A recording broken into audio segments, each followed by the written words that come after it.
बिस्मिल्लाहिर्रहमानिर्रहीम। अस्सलाम वालेकुम students, welcome back with a new lesson. जैसा कि कल हमने पार्ट्स ऑफ स्पीच में कवर किया नाउन को, तो आज हमारा topic second part of speech है प्रोनाउन। और आज का लेक्चर इंशाल्लाह बहुत यूनिक होने वाला है, क्योंकि आपको आज के लेसन में pronoun in its complete sense with its types अच्छे तरीके से समझ आ जाएगा। तो पास्ट में जो भी आपकी कन्फ्यूजन्स रही होंगी प्रोनाउन के बारे में, वो सारी आज क्लियर हो जाएंगी। So let's start from pronoun. A pronoun is a word that is used instead of a noun. For example, you could say Zan is a good boy. So pronoun वो लफ्ज है जो कि इस्तेमाल होता है instead of a noun. What is the meaning of instead of a noun? Noun की जगह, नाउन की जगह जो लफ्ज इस्तेमाल किया जाता है उसको कहा जाता है प्रोनाउन। तो मिसाल हमने यहाँ पे दी कि Jain is a good boy, so here Jain is a noun. Then you could replace the noun than with the word he and get the following sentence. तो फिर आप रिप्लेस कर सकते हैं नाउन जैन की जगह वर्ड ही, और फिर आपको मंदरजा झेल जुमला मिल जाएगा। तो हमें क्या जुमला मिलता है? He is a good boy. So Jain को हमने रिमूव करके उसकी जगह प्रोनाउन इस्तेमाल किया he, that he is a good boy. Now, reason of using pronoun in language. क्यों हम इस्तेमाल करते हैं? इस वजह से इस्तेमाल किया जाता है कि अगर हम बोलेंगे Zain is my friend, he was born in Ahmedabad, he study in class 10th, तो ये चीज़ awkward नहीं लग रही, ठीक है? अगर हम ये बोलें Zain is my friend, Zain was born in Ahmedabad, Zain study in class 10th, तो language becomes awkward. That's why we use pronouns instead of nouns. Okay, so here he is a pronoun. Now examples of pronoun: I, he, it, we, them, us, mine, itself, etc. These all are the examples of pronoun, और ये जो इस्तेमाल होते हैं किसी nouns की जगह इस्तेमाल होते हैं, किसी नाउन्स की जगह इन वर्ड्स को इस्तेमाल किया जाता है जो कि कहलाते हैं pronouns. So now let's move towards examples sentences of pronoun. So the first example is he does not want to go with them. वो उनके साथ नहीं जाना चाहता, ठीक है? तो अब वो जो यहाँ पे ही है, ठीक है, इट्स ए प्रोनाउन, और ये किसी लड़के के लिए इस्तेमाल हुआ है, एंड देम उनके लिए, पर्सन्स के लिए इस्तेमाल हुआ है, ठीक है? That is also a pronoun. Would they help us, ठीक है? तो यहां पे भी हमारे पास दो प्रोनाउंस हैं। कौन कौन से?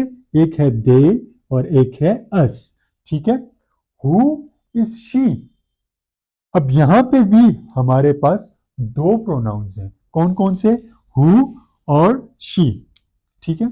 अब ये जो हु है, ठीक है, देम है, ये जितने भी प्रोनाउंस इन सेंटेंसेस में इस्तेमाल हो रहे हैं, ये किस तरह के सेंटेंसेस हैं, कौन से प्रोनाउंस हैं, ये आगे चल के इसके पार्ट्स में आपको क्लियर हो जाएगा। So these were the example sentences of pronoun.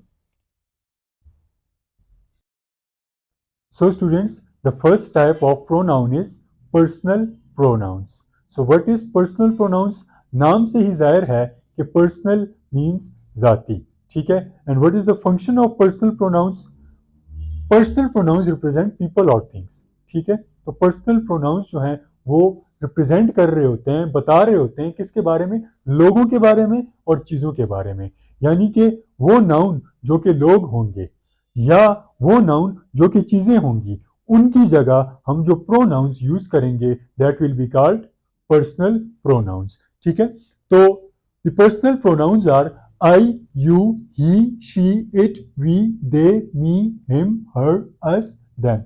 These all are the personal pronouns and these are used instead of noun. यहाँ पे हमारे पास it जो है ये things की जगह इस्तेमाल होता है. बाकी जितने भी personal pronouns हैं these are used instead of people. ठीक है? Okay. Example sentences देख लेते हैं. He plays cricket. So here we have he and he is personal pronoun. So in the next sentence, his father is a teacher. उसका बाप उस्ताद है तो उसका यानी कि his here is personal pronoun. We have done our work. ठीक है, तो यहां भी people के बारे में बताया जा रहा है. So we is personal pronoun. The second type of pronoun is demonstrative pronouns. मेरे नज़दीक it's a very interesting type of pronoun. See how. Demonstrative means showing or making something clear. Demonstrative pronouns point to things. Demonstrative का मतलब है showing यानी कि दिखाना और making something clear या किसी चीज को साफ जाहिर करना. ठीक है. Demonstrative pronouns point to things. Demonstrative pronouns का function क्या है? That it points to things. ठीक है. पॉइंट का मतलब क्या? चीजों की तरफ इशारा करना. ठीक है. तो demonstrative pronouns are this, that, these, those. English में हमारे पास सिर्फ 4 डिमॉन्स्ट्रेटिव प्रोनाउंस हैं. This, that, these and those. This singular और उसका प्लूरल क्या हुआ? दिस. दैट सिंगुलर और उसका प्लूरल क्या हुआ? दोज. ठीक है. So use this and this to talk about things that are near in space or time. इस्तेमाल करें this और these का उन चीजों के बारे में बात करने के लिए जो कि वक्त के हिसाब से और फासले के हिसाब से आपके नजदीक हों. Use that and those to talk about things that are farther away in space or time. That and those का इस्तेमाल करें उन चीजों के बारे में बात करने के लिए जो कि वक्त और फासले की निस्बत से दूर हैं. So let's see few examples so it will become clear to you people. This marker is black. This marker is black. Marker is singular और ये हमारे पास है. That's why we have used this. That car was expensive. That car, वो car महंगी है जो कि हमारे पास नहीं है, न वक्त की निस्बत से और न फासले की निस्बत से. That's why we have used that as a demonstrative pronoun.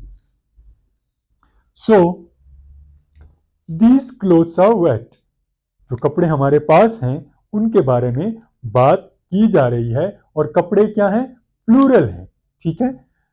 Those birds are flying. वो परिंदे उड़ रहे हैं. We have used here those because it's plural और हमारे पास नहीं है न वक्त की और न फासले की निस्बत से. So I hope demonstrative pronoun is now clear to you people. So third pronoun is interrogative pronouns. Interrogative means used in questions. Interrogative का मतलब है जो सवालों में इस्तेमाल हो. Interrogative pronouns are used to ask questions. Interrogative pronouns इस्तेमाल किए जाते हैं सवाल पूछने के लिए.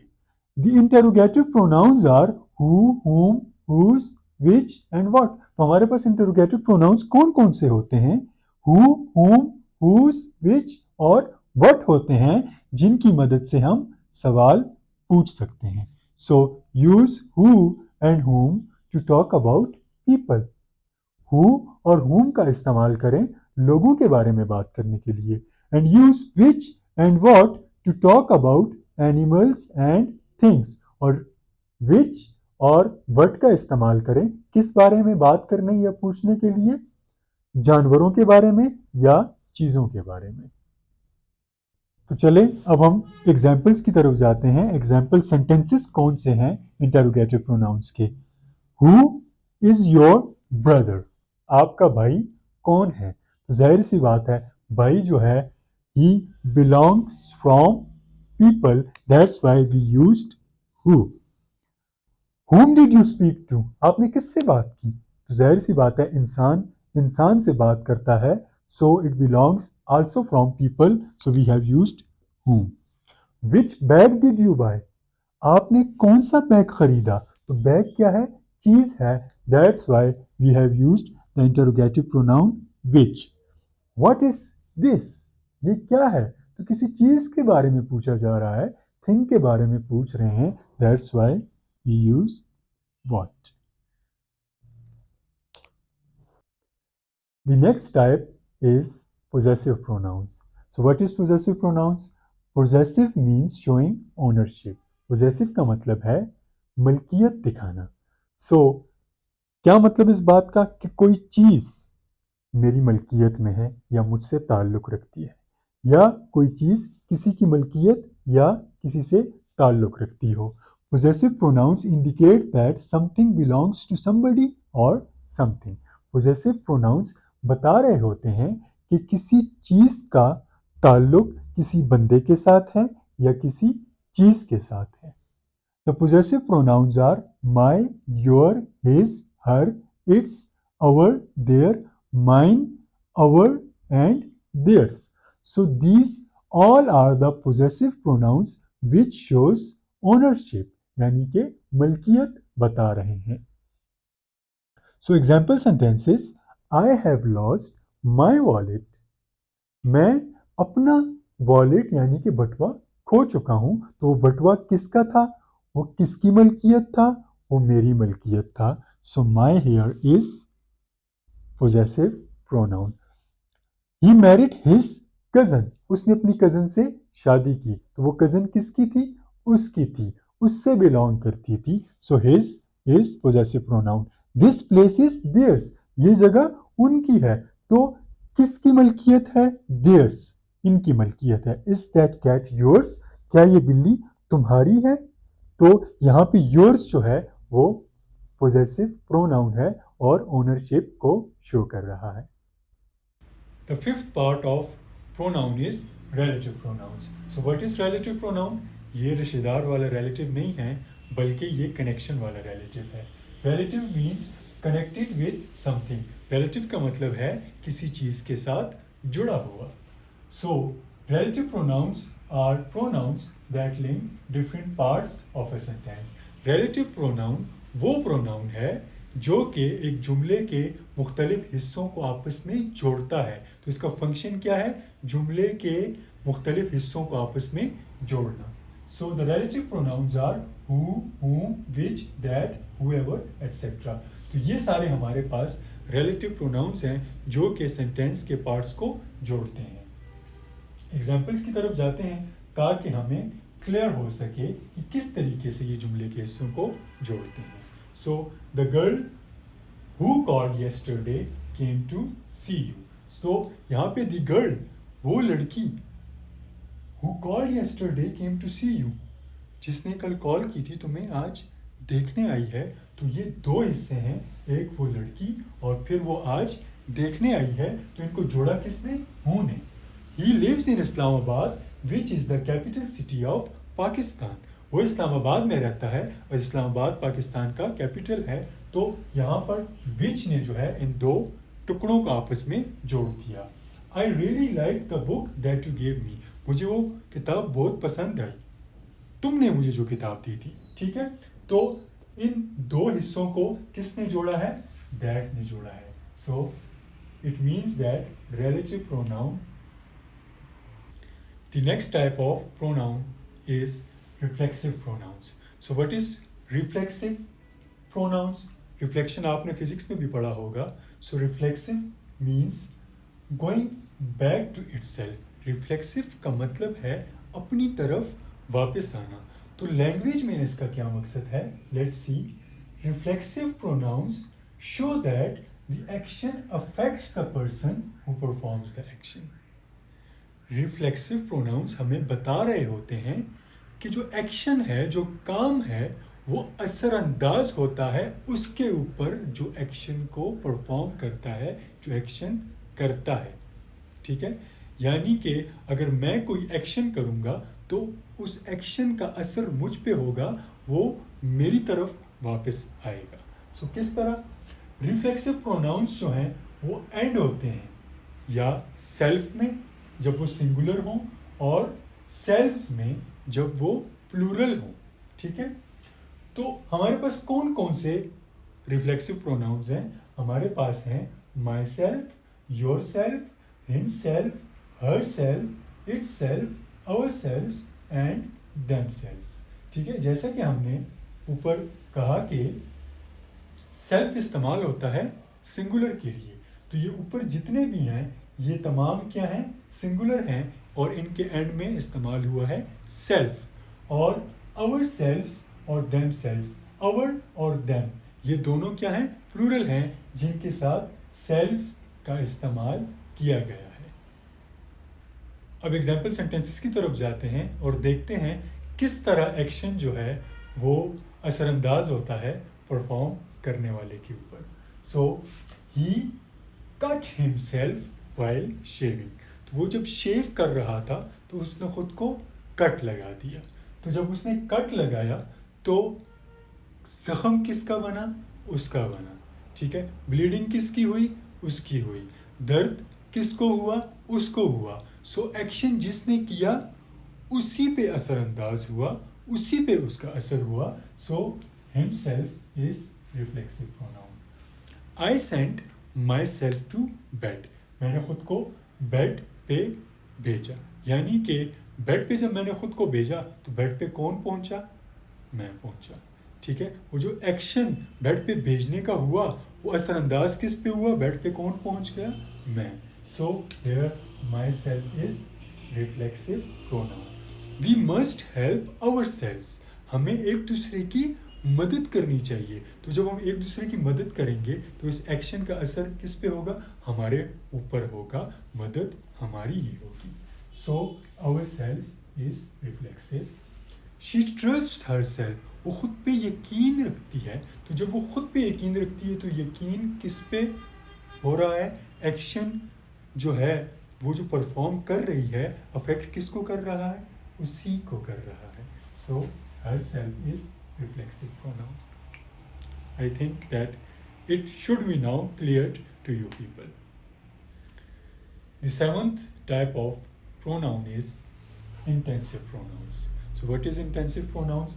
Intensive means giving force or emphasis.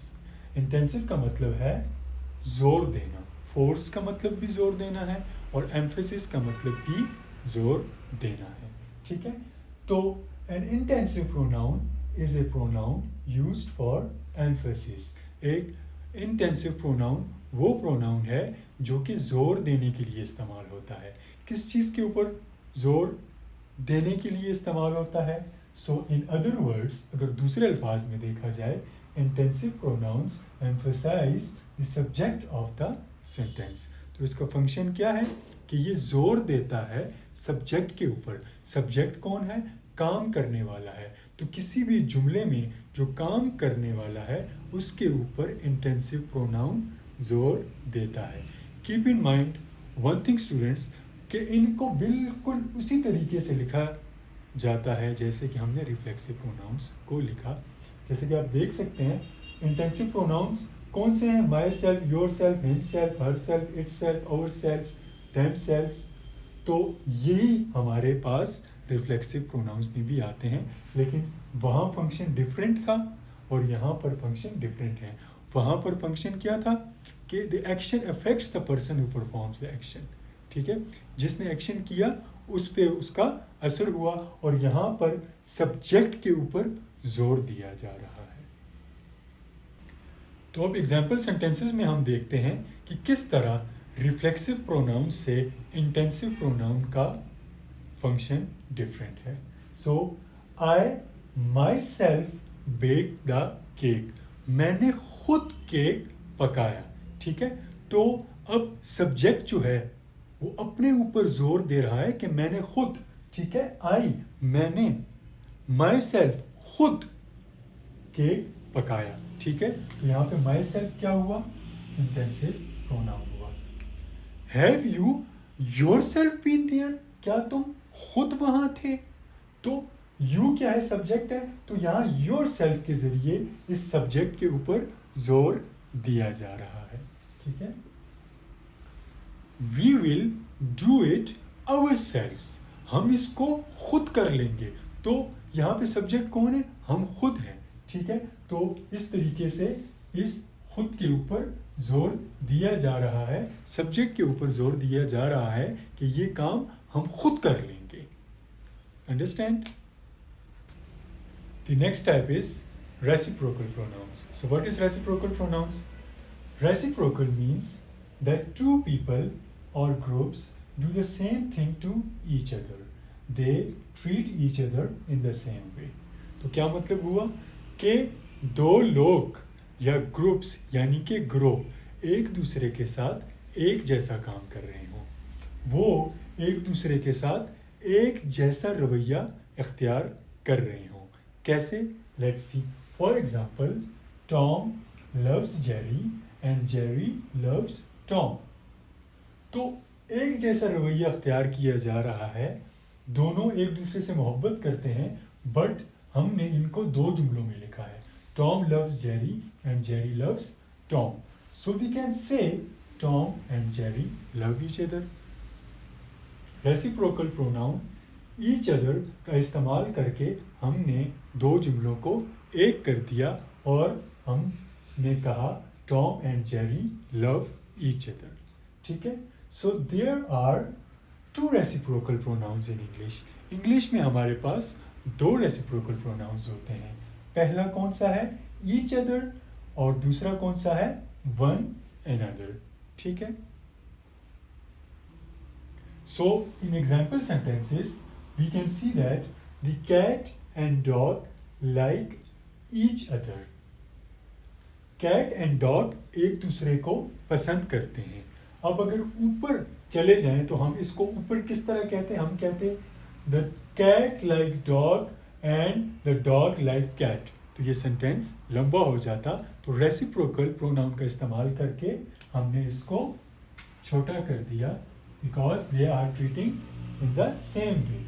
The two politicians hate each other.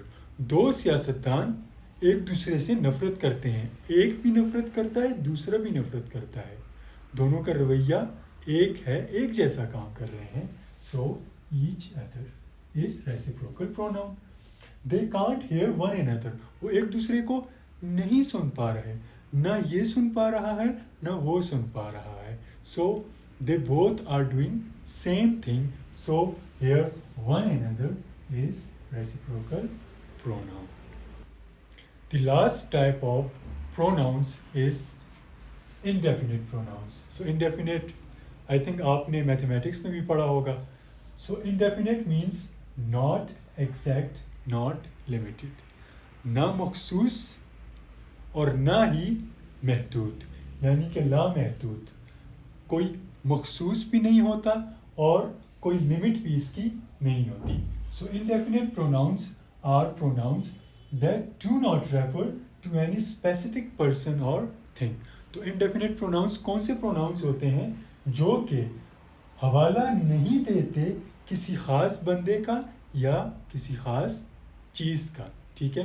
ना ये एग्जैक्ट हैं और ना ही लिमिटेड हैं, ठीक है। सो इसकी एग्जांपल्स देखते हैं कौन कौन सी हैं। एनीथिंग, कोई भी चीज़। अब कोई भी चीज़ क्या, वी डोंट नो। एवरीबडी, हर कोई कौन, we don't know about that. Another, कोई और। सो ईच, कोई भी कौन सा, वी डोंट नो। फ्यू, कुछ कितने, वी डोंट नो। मैनी, बहुत से, कितने बहुत से, we don't know. So none, कोई नहीं। सम, कुछ, हमें लिमिट नहीं पता। So I think that it should be now clear to you people that how it is not exact and not limited. So let's see the example sentences. Many have died during the war. बहुत से जंग के दौरान मर गए। बहुत से कितने, we don't know the limit. So many is indefinite pronoun. Can anyone call her, क्या कोई उसको बुला सकता है? एनीवन कौन? Don't know. So anyone is indefinite. So the next is everybody wants to see you. हर कोई तुम्हें देखना चाहता है. अब कितने तुम्हें देखना चाहते हैं? हर कोई कौन तुम्हें देखना चाहता है? Don't know the limit, and we also don't know that who is that everybody. So everybody is indefinite pronoun. So I hope students you got understand all the types of pronoun.